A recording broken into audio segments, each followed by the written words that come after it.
My name is Mr. Holm. I'm a 7th grade English teacher for the Franklin McKinley School District. Today I will be covering 3 different nonfiction articles regarding the coronavirus. These articles can be found in Franklin McKinley School District supplemental self-directed learning opportunity packets.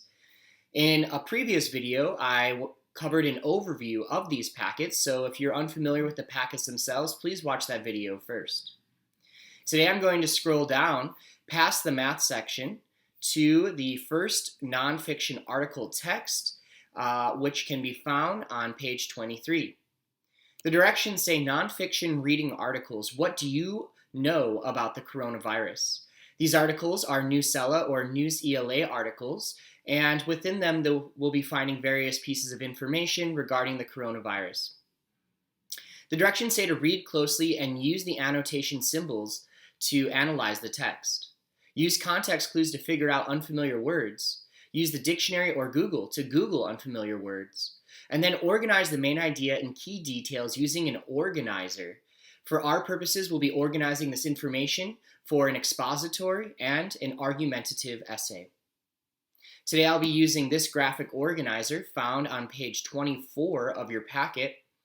We'll be looking at the main idea, key vocabulary words, and details from each article.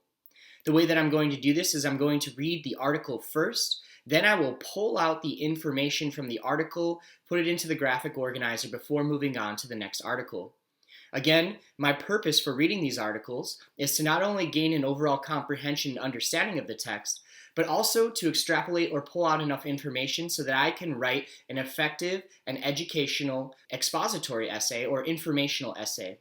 Also, later on, I'll be using this information and tweaking the information slightly to make and turn this essay into an argumentative essay. So please turn to page 25 of your packet, and we will read the first article together entitled How to Wash Your Hands Properly by Rose Gallagher. 2 types of bacteria live on our hands: resident bacteria, which are rarely implicated in infection and are good for the skin, and transient bacteria, which we pick up on our fingertips when we touch surfaces.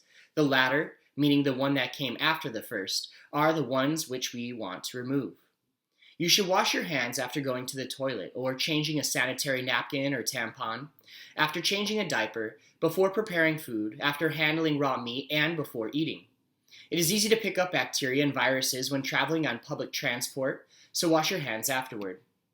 You need soap and, ideally, running water, but a bowl of water will do. Wet hands thoroughly and apply liquid or bar soap. If you apply soap to dry hands, it can act as an irritant, and you don't get coverage all over your hands. Rub your palms together, then interlink your fingers and rub them together. Next, place the fingertips of one hand in the palm of the other and rub, and vice versa. Rubbing the hands together creates friction, which removes the bacteria and creates a lather. Within that lather is the bacteria you have removed, ready to be washed away. Once you have worked up a good lather and rubbed all the surfaces together, rinse your hands and dry thoroughly, not forgetting in between the fingers.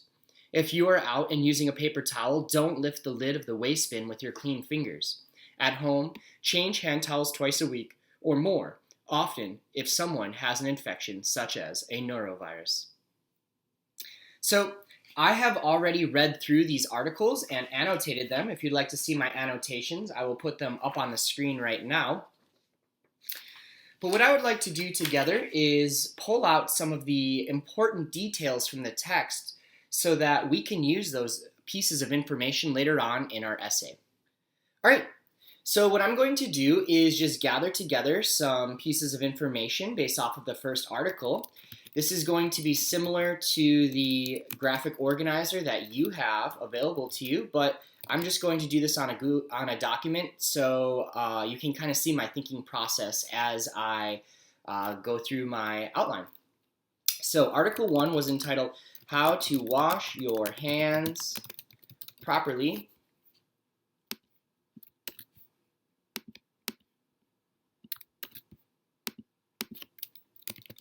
by Rose Gallagher. Notice that I have changed the title so that all the main words are capitalized, which is important to do when using a title or source of information in any sort of essay or response. So the first thing that the graphic organizer wanted us to do was gather up the main idea of the article. The main idea is what the article is all about, and it just so happens that this article is how to wash your hands. Some important words that I found throughout the article, key pieces of information that we will need to understand in order to understand the overall article were, let's make some bullet points here, resident bacteria. I looked up the word resident bacteria and found that this is just regular bacteria that is always on a person. Transient bacteria, which is episodic or episodic, which means that it comes from time to time. Bacteria, much like the flu. There was also a word at the end of the article called the neurovirus, and this is just some form of contagious virus. And a virus, which wasn't actually in the article, but the definition of a virus is rapidly replicates inside the host's cells. All right, so some key details from the text that I would like to pull out are, number one, the types of bacteria. We know that the types of bacteria were the residential versus transient types of bacteria. The second important part of this text, found in the second paragraph, was when to wash your hands. And then in the final part or portion of the text, it was how to wash your hands. And it actually gave us a step-by-step list of instructions. That list was to first wet the hands, then apply soap, whether that's bar or liquid soap. Rub your palms and interlink fingers together. Wash fingertips into your palms. Work up a good lather. Rinse the hands. And then dry the hands. All right, and that was pretty much Article 1. All right, moving on to the second article. I'm going to skip through the quiz questions, partly because I don't want to do them and partly because I can't read them. So the second Newsela or News ELA article that we're going to cover is entitled, In South Korea, Coronavirus Gives Kid a Break from School but Also Traps Them Inside. This is written by Min Joo Kim and Simon Denier from the Washington Post. The spread of the coronavirus means fewer school classes in South Korea. The coronavirus is a flu-like illness. It originated in China and has been spreading across the globe. The start of the school semester for Yu Ju-chan, age 8, got delayed by a week. His after-hours cram school canceled classes too. A cram school is a test preparation school. It's so much more fun to stay at home, he said. There's no question. Sure, Ju-chan's evening school has piled on extra homework to make up for the classes he's missing, and he has been stuck indoors since the government's decision on March 1st. Even the playground near his family's apartment is empty. But he's not complaining.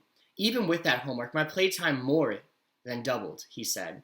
Now I have about 7 hours of playtime. I frolic with my dog at home, I play video games, I hang out with my parents more. On February 27th, Japan went even further than South Korea, closing schools nationwide through March because of the fast-spreading coronavirus. And this was a significant measure meant to limit the infection spread at what the government considers a critical time. Taking into account both countries, that's nearly 20 million children whose education is being disrupted to curb the spread of a virus that mainly kills elderly people. Here in Seoul, there are distinctly mixed feelings about the government's move. South Korea has perhaps the most high-pressure and competitive education system in the world. Many children spend several hours every evening at cram schools known as Haegwon. There, they try to gain a crucial advantage over their peers. Hwang Hyun-bi aged 12, usually spends 3 hours at her hagwon every evening after school, where she studies math, science, English, and Chinese. The hagwon has doubled or even tripled her homework to make up for the class cancellations. She says she doesn't really have any more free time. But I did have some fun at home, she said. I watched The Incredibles with my sister. Nevertheless, Huan Bi can't wait for the virus threat to ease. February marked the final weeks of her time in elementary school. Children weren't allowed in classrooms unless they were wearing masks, and parents weren't allowed to attend the graduation ceremony. I really don't like having to wear a mask during class, she said. It makes it hard for me to breathe. She had to cancel plans to celebrate her graduation with friends in Seoul's trendy Hongdae neighborhood, and when she went for orientation at her new middle school, everyone was wearing a mask, so I couldn't see the faces of my new friends. Her 6-year-old sister, Si-yeon, doesn't have homework to make up for her canceled hagwon classes. She's been spending her free time coloring, drawing, and painting. Her dream is to become an artist as well as reading books. But she doesn't like the virus either. I like playing outside, she said. The last time I went out biking was 2 weeks ago, and I love biking. Also, I couldn't go to my kindergarten this month. I wanted to go to my kindergarten and meet my friends. The girl's mother, Lee Yoon-jin, says she and the other moms in the neighborhood are worried about the education gap caused by the virus.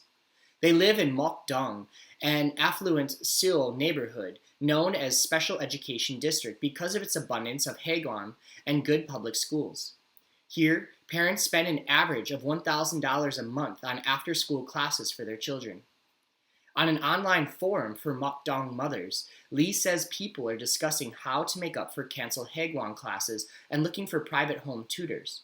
But she says she'd be more worried if her children were in high school and preparing for exams. It's a happy nuisance, I would say. I like spending more time with my girls at home, Lee said. But taking care of them for 24 hours, no school, no kindergarten, is a different story. If this was an actual vacation, we would have planned things, but we are just stuck indoors in this awkward limbo. Despite the government's strong advice to close down, 2/3 of the 25,000 hagwon in South Korea capital have stayed open, Cho Hee-yeon, Seoul's educational chief, said. I understand that parents are making the best effort to support their children's studies and have difficulty finding a place to entrust their children in these urgent situations, Cho said in a statement. But now is the time for our country to act together to overcome the crisis. Choi Bo-na, a 29-year-old teacher, says her school decided only this week that it would close, and she thinks it might have to reopen for high school students preparing for the college entrance exam. For them, studying is an urgent priority, she says. Excuses won't make up for failing the crucial college entrance exam. Choi is also considering videotaping or live streaming her reading and essay writing class. 4-year-old Sun Yul normally lives with his father and grandmother in Paju, near the border with North Korea. But with kindergarten there canceled, he spent this week with his mother in her apartment in Seoul's Itaewon district. He's having a great time, he says, because he can watch YouTube videos at home. His mom, Son Seong-hee, quickly chimed in. Well, you know, moms are in this emergency situation right now. Following nursery closures, I have to plan how my baby will spend his 24 hours, she said. A baking session in the morning, drawing together, playing in the kitchen in the afternoon, and then, the remaining time, I have no choice but to let the kid watch YouTube. On February 26, Yul and his mom had a big piece of white paper rolled out on the floor and were creating a treasure map with paintbrushes and crayons. Yul has had a lot of free time and wants to play, Son said. The sky outside is very blue, but we can't go anywhere. All right, so what I would like to do now is gather the information similar to what we did for Article 1 for Article 2. So, Article 2 was entitled, In South Korea, Coronavirus Gives Kids a Break from School, but also traps them inside, by Min Ju Kim and Simon Denyer. Again, please note that I have capitalized the various parts of the title that were important. So for this article, the main idea of the article was the effect of the coronavirus on education across the globe, especially in South Korea and Japan. Some important words that I think you would need to know in order to fully understand and comprehend the text were affluent, which means wealthy, limbo, which is kind of like an uncertain world between heaven and hell. In Catholic mythology or orthodoxy, there is an idea of limbo where you go to after you die, if you're not going to heaven or if you're not going to hell. It's like an in-between world. And then Hagwon, which was actually defined within the article itself, is an after-school cram school found in South Korea. So some important details from the text were, number one, information about the coronavirus itself. We found out that the coronavirus is a flu-like illness spreading across the globe. We also learned about some of the students' or kids' reactions to the coronavirus. For some children, playtime has doubled. And some kids are actually getting more work from their Hagwon schools. And then finally, we learned about the school closures and the effects that those school closures are having on the families. We learned that 2/3 of the 25,000 schools, Hagwon schools, have stayed open.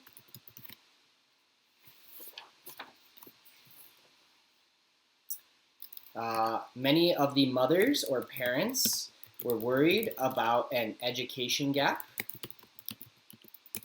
Parents now have to take care of their children, which leaves the question, how? Do they care for children with their jobs? And they noted that this is not like a vacation. The schools themselves are worried about finals and college entrance exams. And some teachers are considering live streaming their lessons.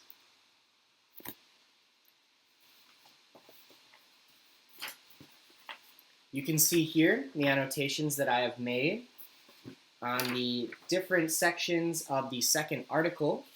I will also put these annotations up on the screen now. All right, now we will be moving on to the third and final article. Again, I'm going to be skipping the quiz, even though this one is easier to read. I feel that I have a sufficient comprehension of the source material, and I feel as though I'm taking enough notes and annotations to be able to apply this information in my expository or informational essay accurately and well. So the third article is located on page 32 of the packet, and it is another Newsela article. It is entitled Opinion: Fear About the Coronavirus is Normal, but Don't Let It Control You, by Gideon Meyerowitz-Katz, originally written for The Guardian. The novel coronavirus, called SARS-CoV-2, and the disease it causes, COVID-19, are sweeping the globe. With thousands of deaths already and many tens of thousands of people infected across the world, it's safe to say that the coronavirus has become one of the biggest events of the 21st century.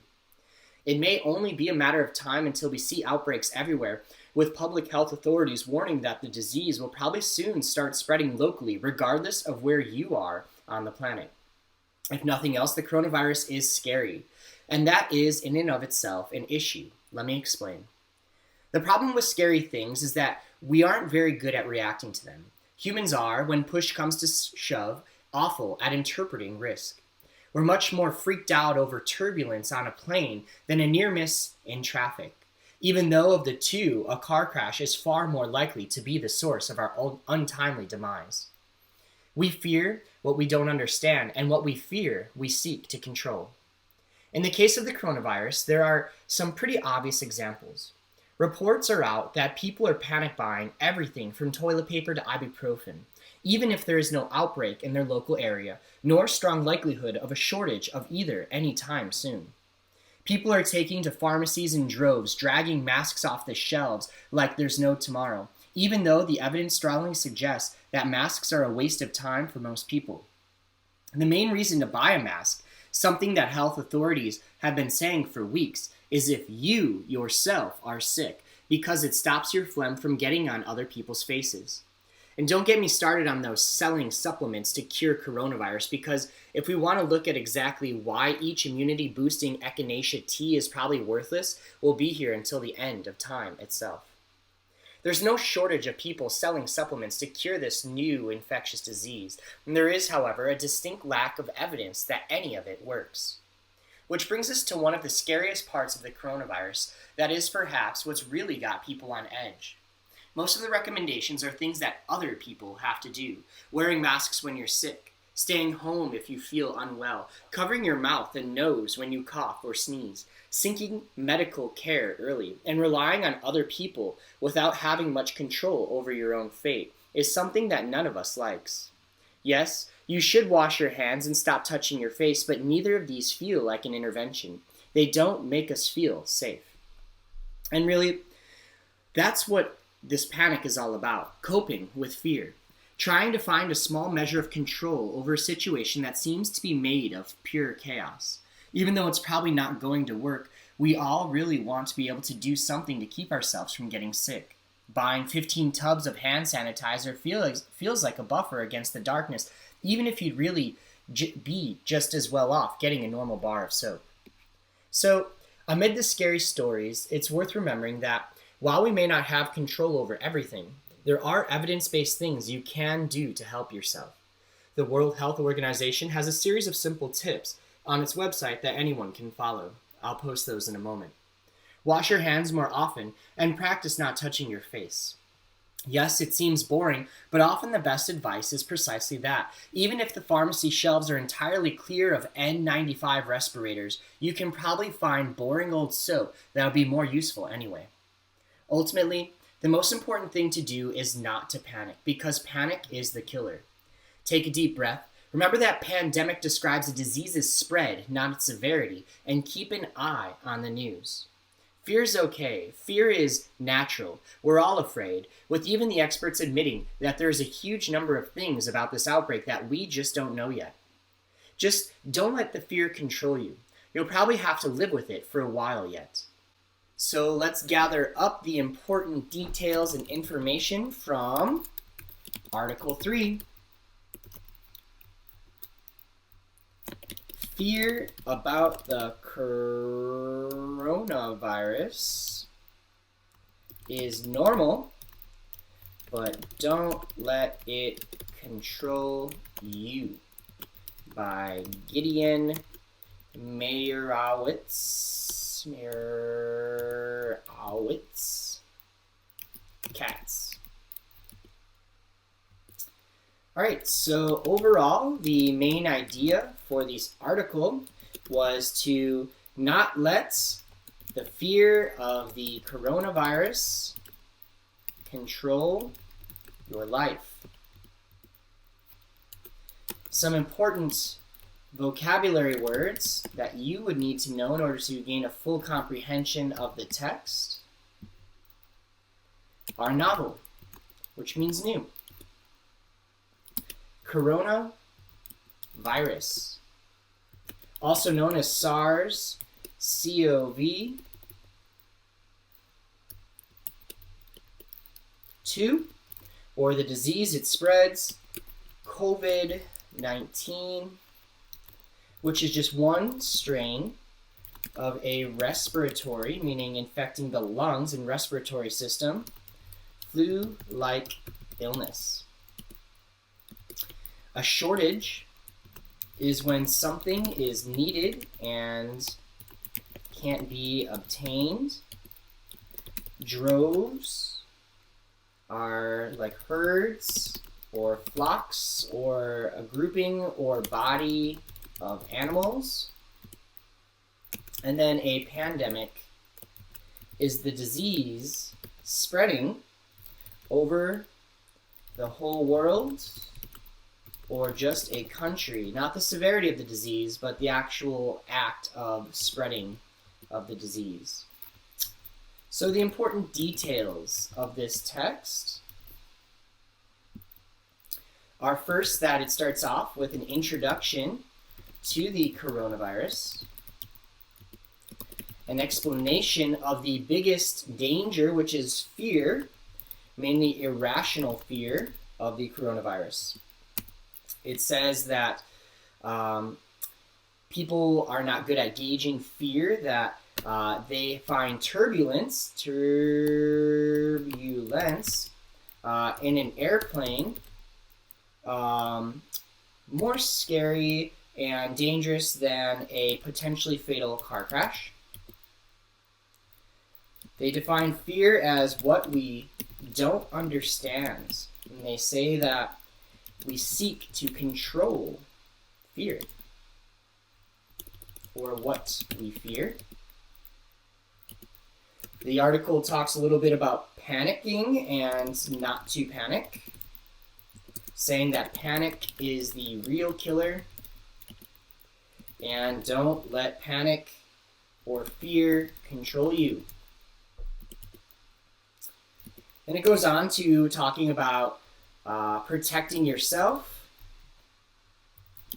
and protecting others, and just some of the methods of sanitation, which were washing hands, stop touching your face, wearing masks, staying home, covering mouth and nose when coughing or sneezing, seeking medical care early on, and relying on others if need be.